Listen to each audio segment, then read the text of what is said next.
परिचय। कल रॉय बहुत प्रसन्न था क्योंकि वह अपने परिवार के साथ एक पिकनिक पर जा रहा था। वे सभी सहज गति से यात्रा कर रहे थे कि अचानक उनके रास्ते में एक कुत्ता आ गया और उसके पिता ने तेजी से ब्रेक लगाए। उन सभी ने एक झटका अनुभव किया और वे आगे को गिर पड़े।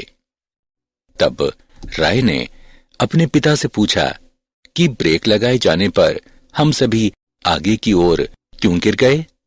तब उसके पिता ने उत्तर दिया कि यह हमारे शरीर के जड़त्व के कारण हुआ।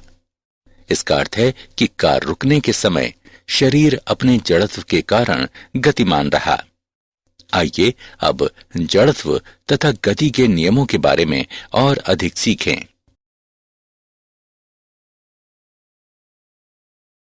उद्देश्य। इस पाठ के अंत में आप निम्न करने में सक्षम हो जाएंगे: अरस्तु की भ्रामकता को समझना, जड़त्व के नियम को परिभाषित करना, न्यूटन के गतियों के नियम को परिभाषित करना, आवेग को परिभाषित करना, संवेग संरक्षण के नियम को समझना, किसी कण की साम्यावस्था की गणना करना, यांत्रिकी में सामान्य बलों को समझना, वर्तुल यानी वृत्तीय गति को परिभाषित करना और यांत्रिकी में समस्याओं को हल करना। अरस्तु की भ्रामकता। यूनानी विचारक अरस्तु के अनुसार किसी वस्तु को गतिमान बनाए रखने के लिए एक बाह्य बल आवश्यक होता है। एक खिलौना गाड़ी विराम अवस्था में है। जब एक बालक गाड़ी से जुड़े हत्थे को पकड़कर खींचता है तो गाड़ी गतिमान हो जाती है, और जब बालक गाड़ी का हत्था छोड़ देता है तो गाड़ी विराम अवस्था में आ जाती है। अब अरस्तु के अनुसार गाड़ी इसलिए विराम अवस्था में आ जाती है क्योंकि इस पर कोई बाह्य बल नहीं लग रहा है, लेकिन वास्तव में गाड़ी इसलिए विराम अवस्था में आ जाती है क्योंकि पृष्ठ से लगने वाला घर्षण बल गाड़ी की गति का प्रतिरोध करता है। जड़त्व का नियम। किसी वस्तु का जड़त्व उसका वह गुण होता है जिसके द्वारा ये अपनी विराम अवस्था में परिवर्तन का या किसी बाह्य बल की अनुपस्थिति में वस्तु की एक समान गति का प्रतिरोध करती है। किसी वस्तु का जड़त्व इसके द्रव्यमान के अनुक्रमानुपाती होता है। किसी वस्तु का वेग तब तक निश्चित रूप से बना रह सकता है जब तक उस पर कोई त्वरण या मंदन कार्य न करे। ऐसी दशा केवल समतल तलों पर प्राप्त की जाती है जहां घर्षण के बल को न्यून किया जाता है। आइए एक उदाहरण देखें। नीचे को ढाल युक्त तल की स्थिति में त्वरण का एक कारण पहले से उपस्थित रहता है। ऊपर को ढाल युक्त तल की स्थिति में मंदन का एक कारण पहले से उपस्थित रहता है। क्षैतिज तल की स्थिति में नियत गति होती है। न्यूटन का गति का प्रथम नियम। न्यूटन के गति के प्रथम नियम के अनुसार प्रत्येक पिंड तब तक अपनी विराम अवस्था या सरल रेखा में एक समान गति की अवस्था में रहता है जब तक कि कोई बाह्य बल उसे अन्य रूप में व्यवहार करने के लिए बाध्य नहीं करता। यदि किसी वस्तु पर नेट बाह्य बल शून्य हो तो इसका त्वरण शून्य होगा। वस्तु पर नेट बाह्य बल न होने की स्थिति में त्वरण शून्य नहीं हो सकता। न्यूटन का गति का द्वितीय नियम। पहले हम सभी संवेग के बारे में बात करेंगे। किसी वस्तु का संवेग इसके द्रव्यमान तथा वेग के गुणनफल के रूप में व्यक्त किया जाता है। P बराबर m गुणा v। ये एक सदिश राशि है। संवेग की दिशा वेग की दिशा में होती है। इसका SI मात्रक किलोग्राम मीटर प्रति सेकंड होता है। न्यूटन का गति का द्वितीय नियम कहता है कि किसी पिंड पर कार्य करने वाला नेट बाह्य बल इसके संवेग परिवर्तन की दर के अनुक्रमानुपाती होता है। इसका समीकरण निम्न रूप में दिया गया है।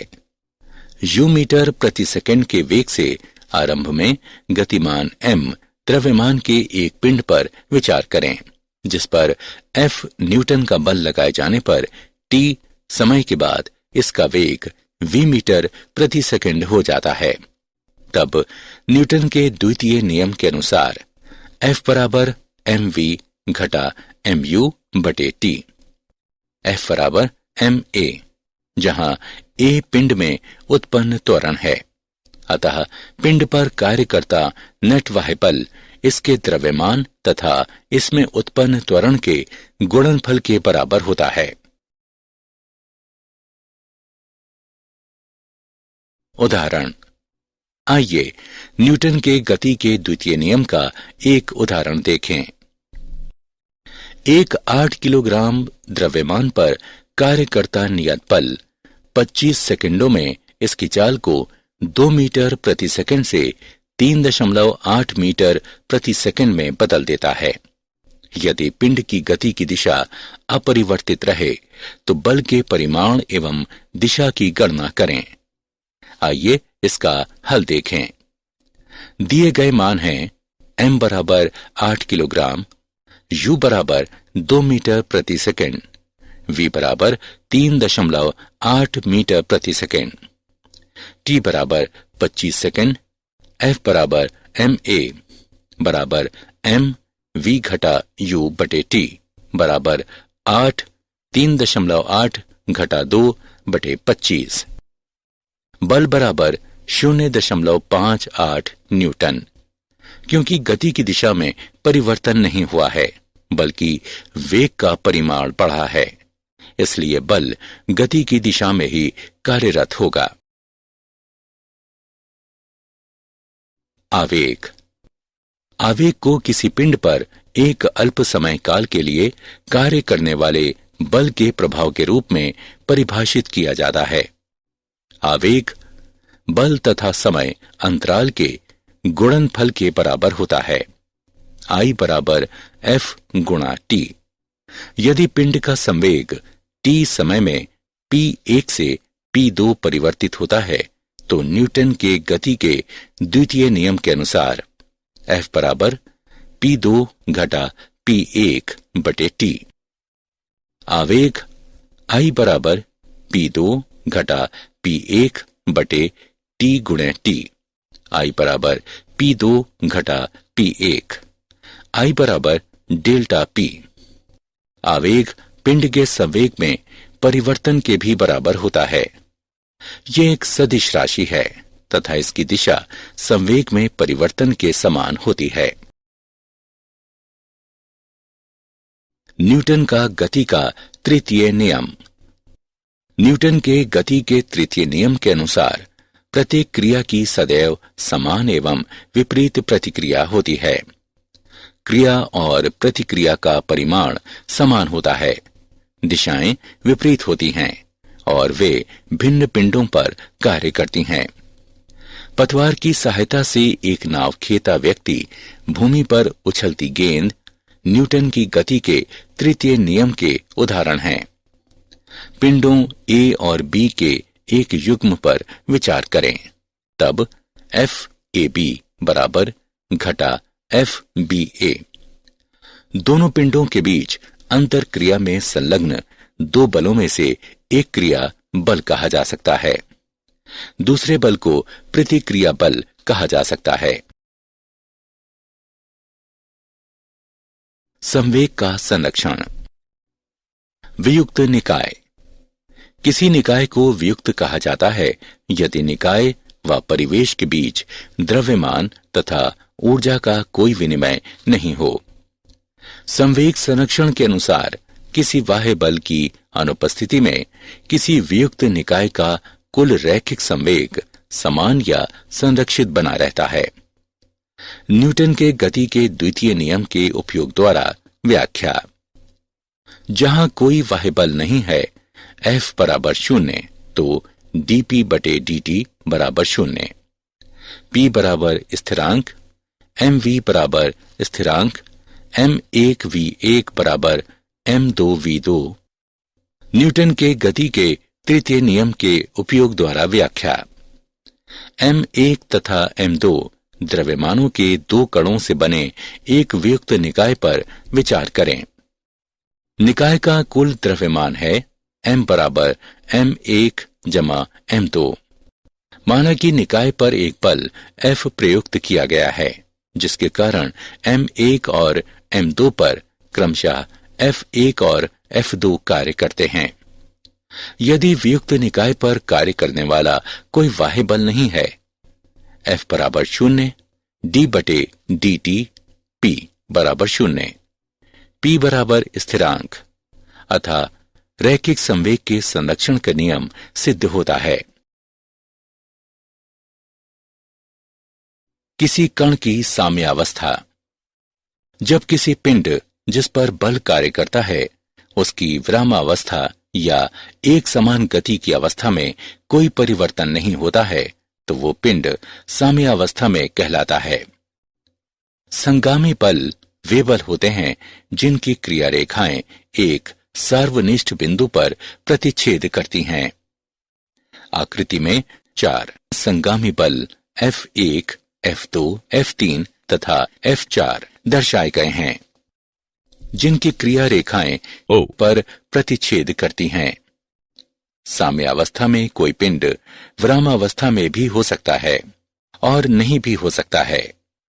संगामी बलों की क्रिया के अंतर्गत किसी पिंड के साम्यावस्था में होने के लिए अनिवार्य शर्त यह है कि कार्य करने वाले सभी बलों का सदिश योग 0 होना चाहिए।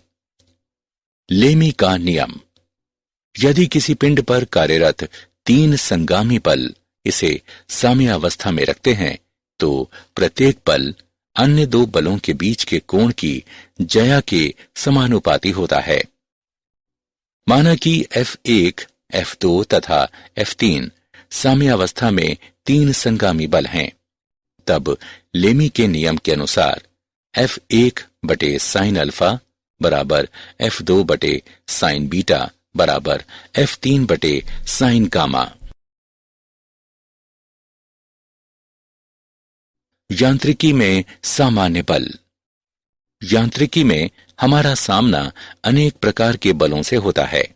यांत्रिकी में मुख्य संपर्क बल घर्षण कहलाता है।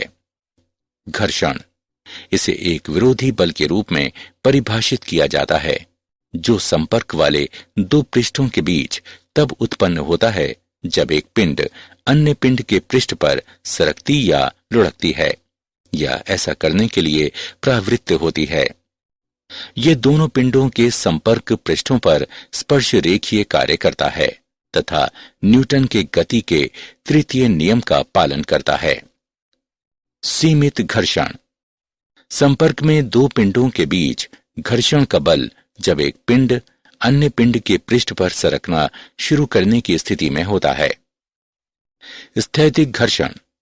संपर्क में 2 पिंडों के बीच घर्षण का बल जो उससे पूर्व होता है जब वास्तव में कोई पिंड किसी अन्य पिंड के पृष्ठ पर चलना शुरू करता है। गतिज घर्षण। संपर्क में 2 पिंडों के बीच घर्षण का बल जब एक पिंड अन्य पिंड के पृष्ठ पर गतिमान होता है। लोटनी घर्षण। इसे ऐसे घर्षण के रूप में परिभाषित किया जाता है जो तब उपस्थित होता है जब पिंड जैसे कि वलय, चकती, गोला या बेलन अन्य पिंड के पृष्ठ पर लुढ़कते हैं या ऐसा करने को प्रवृत्त होते हैं। लोटनी घर्षण सर्पी घर्षण से कम होता है। घर्षण एक अनिवार्य बुराई है। घर्षण सदैव गति का विरोध करता है और घर्षण से छुटकारा पाने के लिए ऊर्जा व्यय होती है, लेकिन साथ ही ये अनिवार्य भी है क्योंकि ये हमें चलने, वस्तुओं को चलाने तथा शक्ति का प्रेषण करने में सहायता प्रदान करता है। घर्षण कम करने के उपाय। 2 संपर्क पृष्ठों के बीच घर्षण गुणांक का मान कम करते हुए घर्षण को घटाया जा सकता है। इसे निम्नांकित तरीकों से किया जा सकता है: पॉलिश करके, ल्यूब्रिकेंट्स के उपयोग द्वारा चिकना करके, सर्पी को लोटनी में परिवर्तित करके। वृत्तीय या वर्तुल गति। जब कोई पिंड किसी वृत्ताकार पथ पर चलता है तो इसकी गति वृत्तीय गति कहलाती है, और यदि कोई पिंड किसी वृत्तीय पथ पर नियतांक चाल से घूमता है तो इसकी गति एक समान वृत्तीय गति कहलाती है। पिंड पर बल निम्न रूप में व्यक्त है। F बराबर ma बराबर mv वर्ग बटे r। यह सदैव वृत्तीय पथ के केंद्र की ओर निर्दिष्ट होता है, इसलिए इसे अभिकेंद्र बल कहा जाता है। क्षैतिजिक वृत्तीय गति के कुछ उदाहरण निम्नवत हैं। किसी समतल सड़क पर वृत्तीय मोड़ लेने वाला वाहन। जब कोई वाहन किसी समतल सड़क पर वृत्तीय मोड़ लेता है तो वाहन के टायरों तथा सड़क के बीच घर्षण का बल वाहन को आवश्यक अभिकेंद्र बल प्रदान करता है। वह अधिकतम चाल जिससे एक वाहन r त्रिज्या का वृत्तीय मोड़ ले सकता है निम्न प्रकार व्यक्त है। F बराबर ma बराबर mv वर्ग बटे r। v बराबर वर्गमूल म्यू rg, जहां v बराबर वाहन की चाल, म्यू बराबर घर्षण गुणांक। सड़कों की बैंकिंग। पहाड़ी क्षेत्रों में वृत्तीय मोड़ काफी अधिक और तीव्र होते हैं, इसलिए सड़कों को इस प्रकार बनाया जाता है कि उनका बाहरी किनारा आंतरिक किनारे की अपेक्षा इस प्रकार थोड़ा सा उठा हुआ होता है कि पर्याप्त अभिकेंद्र बल प्रदान किया जा सके। यदि किसी तिरछी सड़क पर वाहन v चाल के साथ r त्रिज्या का मोड़ लेता है तो tan थीटा बराबर v वर्ग बटे rg, जहां थीटा बैंकिंग का कोण है। साइकिल सवार का झुकना। भूमि पर वृत्ताकार मोड़ लेता हुआ साइकिल सवार स्वयं को सदैव ऊर्ध्व झुका लेता है ताकि वो स्वयं को पर्याप्त अभिकेंद्र बल प्रदान कर सके। यांत्रिकी में समस्याओं को हल करना। यांत्रिकी में सामान्य समस्या को हल करने के लिए हमें निम्न चरणों का उपयोग करना चाहिए। चरण 1, एक आरेख बनाएं। चरण 2, संयोजन के किसी सुविधाजनक भाग को निकाय के रूप में चुनें। चरण 3, एक पृथक आरेख खींचें जो निकाय तथा पिंडों के संयोजन के शेष भागों द्वारा निकाय पर आरोपित सभी बलों को सम्मिलित करके दर्शाता हो। चरण 4, इस आरेख में बलों के बारे में वही सूचनाएं सम्मिलित करें जो या तो आपको दी गई हों या जिनके बारे में आप निश्चित हों। चरण 5, यदि आवश्यक हो तो संयोजन से किसी अन्य निकाय के लिए भी यही विधि अपनाएं। क्या आप जानते हैं सर आइजक न्यूटन का जन्म 1642 में हुआ। उसी वर्ष गैलीलियो की मृत्यु हुई थी। उनका जन्म एक निर्धन कृषक परिवार में हुआ। वे 1661 में कैम्ब्रिज विश्वविद्यालय में अध्ययन के लिए भेजे गए। 1665 में न्यूटन ने सेब गिरने की घटना का अवलोकन किया। इस सरल घटना ने न्यूटन को गुरुत्व का संबंध चंद्रमा को उसकी कक्षा में रखने वाले बल से जोड़ने की संभावना की खोजबीन के लिए प्रेरित किया। इससे अंततः उन्होंने गुरुत्व के सार्वत्रिक नियम का प्रतिपादन किया। एक डाइन बल वह बल होता है जो 1 ग्राम द्रव्यमान के पिंड में 1 सेंटीमीटर प्रति सेकंड वर्ग का त्वरण उत्पन्न करता है। बल का 1 ग्राम भार वो बल होता है जिससे 1 ग्राम द्रव्यमान का कोई पिंड पृथ्वी के केंद्र की ओर आकर्षित होता है। बल समय ग्राफ का क्षेत्र किसी दिए गए समय में दिए गए बल के आवेग का परिमाण प्रदान करता है। सारांश। आइए हमने जो कुछ सीखा है उसे संक्षेप में दोहराएं। गुरुत्व एक प्राकृतिक परिघटना है जो भौतिक पिंडों को उनके द्रव्यमानों के समानुपाती बल से आकर्षित करती है। किसी पिंड का जड़त्व इसका वो गुण होता है जिसके द्वारा ये बाह्य बल की अनुपस्थिति में पिंड की विरामावस्था या एक समान गति की अवस्था में परिवर्तन का विरोध करता है। न्यूटन के गति के प्रथम नियम के अनुसार हर चीज निरंतर अपनी विरामावस्था या एक सीधी रेखा में एक समान गति की अवस्था में रहेगी यदि इस पर कार्य करने वाला कोई बाह्य बल आरोपित न किया जाए। न्यूटन के गति के द्वितीय नियम के अनुसार किसी पिंड पर कार्य करने वाला नेट बाह्य बल इसके संवेग में परिवर्तन की दर के अनुक्रमानुपाती होता है। आवेग को किसी पिंड पर बल के प्रभाव के रूप में परिभाषित किया जाता है जो इस पर अल्प समय अंतराल के लिए कार्य करता है। न्यूटन के गति के तीसरे नियम के अनुसार प्रत्येक क्रिया की सदैव समान व विपरीत दिशा में प्रतिक्रिया होती है। संवेग संरक्षण के नियम के अनुसार किसी बाह्य बल की अनुपस्थिति में किसी पृथक्कृत निकाय का कुल रैखिक संवेग समान या संरक्षित बना रहता है। जब किसी पिंड की विरामावस्था या एक समान गति की अवस्था में कोई परिवर्तन नहीं होता जिस पर कि बल कार्य करते हैं तो वो पिंड साम्यावस्था में कहलाता है।